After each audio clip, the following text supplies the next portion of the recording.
কেউ কনস্টিপেশন হওয়া মানে ওষুধের দোকানদার ভাইয়ের পরামর্শ মতো কিছু একটা ট্যাবলেট বা লিকুইড খেয়ে নিল, কেউ আবার খবরের কাগজে বিজ্ঞাপন দেখে খেয়ে নিল, হ্যাঁ, কেউ আবার লিভারের ওষুধ খান কনস্টিপেশন ঠিক করার জন্য, কেউ আবার গ্যাসের ওষুধ খান কনস্টিপেশনকে ঠিক করার জন্য। তো কনস্টিপেশন ইটসেলফ এ ডিজিজ, কিন্তু কনস্টিপেশনকে যদি আমরা প্রপার ট্রিটমেন্ট না করি, সময় ট্রিটমেন্ট না করি, এটা অন্যান্য অসুখের বার্তাবাহক হতে পারে। যে সপ্তাহে মোটামুটি যদি মনে হয় যে 3 দিনের মতো স্টুল পাস করতে সমস্যা হচ্ছে, ফর্ম হার্ড স্টুল হচ্ছে, সেক্ষেত্রে কিন্তু আমরা ওটাকে কনস্টিপেশন বলে বিবেচনা করতে পারি।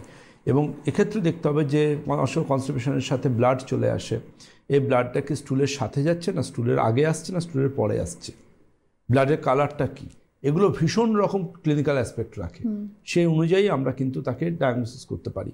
এবং খুব গুরুত্বপূর্ণ যেটা, সেটা হচ্ছে প্রপার ডায়াগনোসিস করবার জন্য আমরা কোলোনোস্কোপি, প্রয়োজনীয় বেরিয়াম মিল এক্সরে, এগুলোর জন্য ওপর কিন্তু আমরা খুব ডিপেন্ড করি।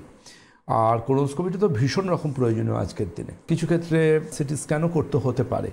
কিন্তু খুব গুরুত্বপূর্ণ এটা, সেটা হচ্ছে যে কনস্টিপেশন যখন কারোর জীবনে চলে আসেন, তিনি না বাথরুম যেতে ভয় পান, এবং যে ক্ষেত্রে সমস্যাটা আরও বাড়তে পারে।